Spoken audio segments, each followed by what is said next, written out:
Online sa hotline. Online sa hotline. Vice Gov Ferrer, Vice, good morning. Sa Action Marlon, sa Action Radyo Bacolod. Action Marlon, mayong aga man sa tanan ni pamati sa imo programa sa bilog nga probinsya sa Negros Occidental, mayong aga sa tanan. Thank you, good Vice. Inaugural session sang bag-o nga batch sang sangguniang panalawigan subong adlaw. Nano ang inyo sa diuna nga talakayon, Vice? Well, that is usual practice nato, no? Mhm. We call this a new set of administration naman kay may mga bago nga mga persona dira, but mostly mga incumbent naton.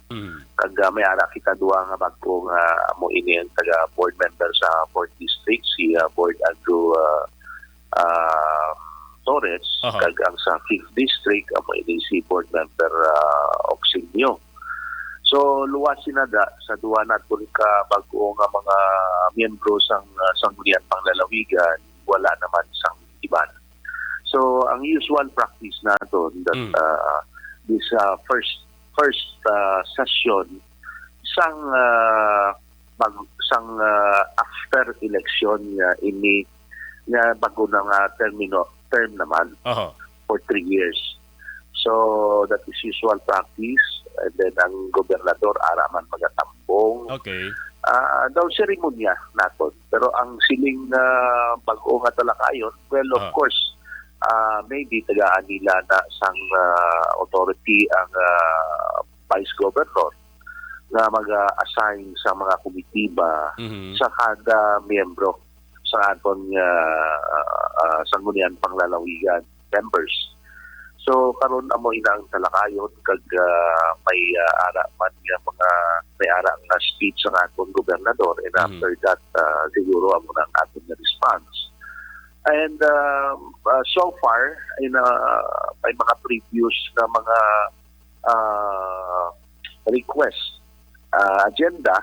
So hindi pagid man na tamaan ka importante kaysa nagbigat aprubahan naman naton. Wala kita sang pending communication coming from the governor's office. Base karon kung may ara manggid, kung may urgent manggid aprubahan ka. So far ang amon nga agenda is pag-propose sa mga komitiba which is amo man nagyapon mga committees, and then somebody sa siguro base kung may ma-move na tagaan authority ang vice governor. So far daw amo nang usual practice nato. May pulo ka mga re-elected provincial board members. Ang ila sa ni Vice nga committee chairmanship, laban-laban mapabilin ni sila gihapon. May ara mga changes, okay. Especially ang aton upod sa nagligat.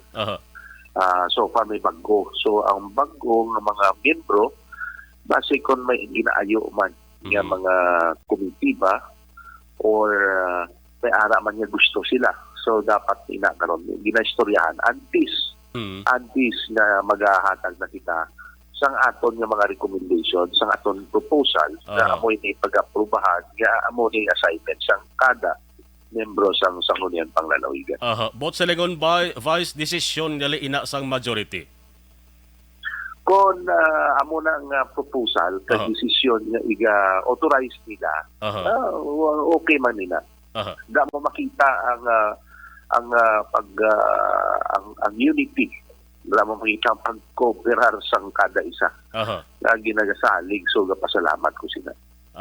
Sige Vice, hulaton tani karon kaya magkakaroon sa inaugural session dara sa provincial capital. Vice, thank you again sa time. Salamat gid.